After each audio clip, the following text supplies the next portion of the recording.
As a 10-year-old child, this site was a place of wonderment for me. Here I felt that perfect blend between Earth's evolve and man's construct. There was a powerful yet still and harmonious beauty between what was created and what had been built.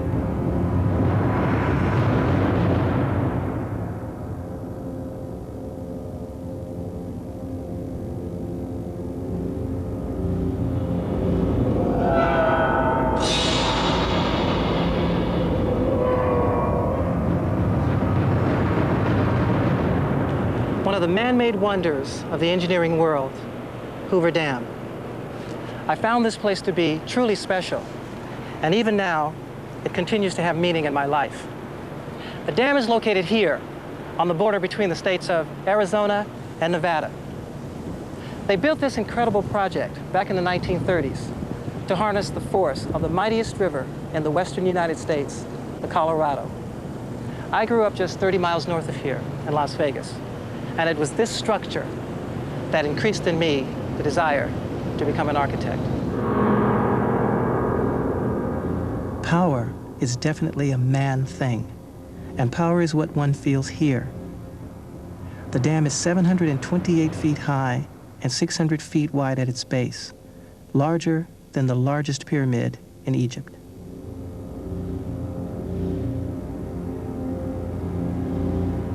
This mighty fortress not only restrains the erratic flow of the river, but also generates hydroelectric power for the cities of the Southwest. It was the first arch-gravity dam ever built, a revolutionary design. The dam is not fixed to the canyon walls, but relies on the pressure of water to wedge it in position. But all this is more than an incredible engineering feat. I believe for the men who built it, the dam must have symbolized a vision of an America long since disappeared, an America confident in a future of limitless power and achievement. Nothing on this scale had ever been attempted before. So imagine, if you will, the faith, the fortitude, and the arrogance of these men to ever even attempt this.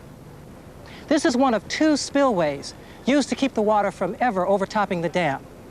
When in use, each one can handle the same amount of water that flows over Niagara Falls. Purposeful, yet beautiful. The truest example of form following function.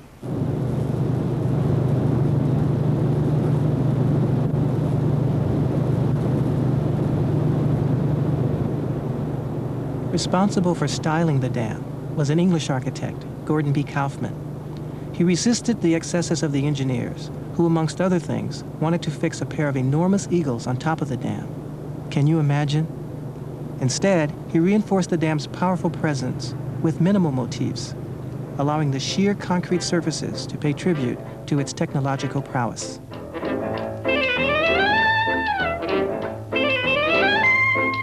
The detailing on the dam is a fine example of Art Deco. When work began here in the 30s, the Chrysler and the Empire State Buildings had just been completed and the Rockefeller Center was under construction. But nowhere west of Chicago was there such a committed sense to this architectural style as here in the desert of the Southwest.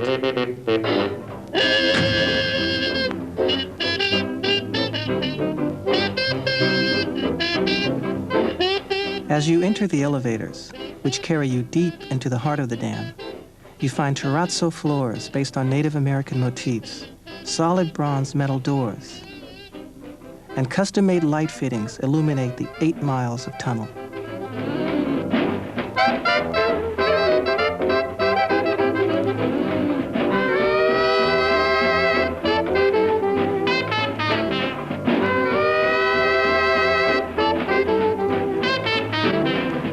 And standing guard, in dedication to the whole enterprise, the winged figures of the Republic, muscular citizens of the future, a future that never came.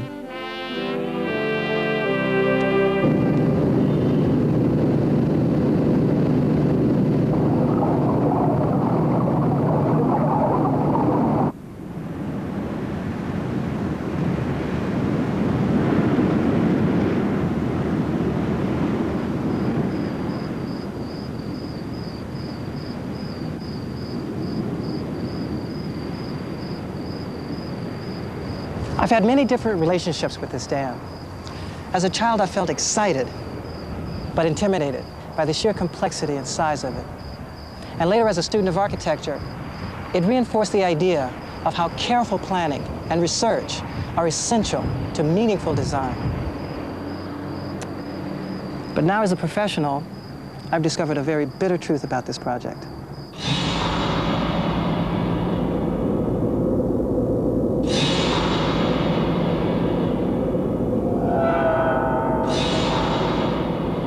With the blasting of the canyon walls, work began on the dam during the most devastating economic crisis in American history. Thousands of jobs were created for workers from all over the country, or so we were told.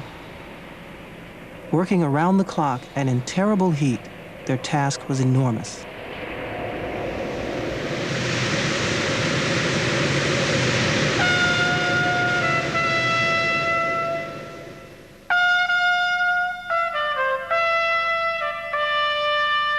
But the dreams and efforts of all Americans were not considered here. Except in rare instances, and then at the most grueling and degrading of services, African Americans, Mexicans, and other minorities were discriminated against. There remains only a couple of photographs showing black men working on the dam. Hired as common laborers, they were made to drink from separate water buckets and forced to live apart from the other workers. At one point, there were only 11 black workers in a workforce of 4,000. This project, like so many others in our country's past, failed not only to recognize us and our contributions, but in a calculated and conspiring manner, kept us out.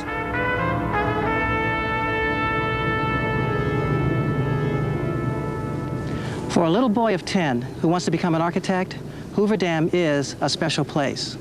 For a white male child, it is a special place indeed on all levels because when he sees the history books and the films, he sees himself and what he is capable of.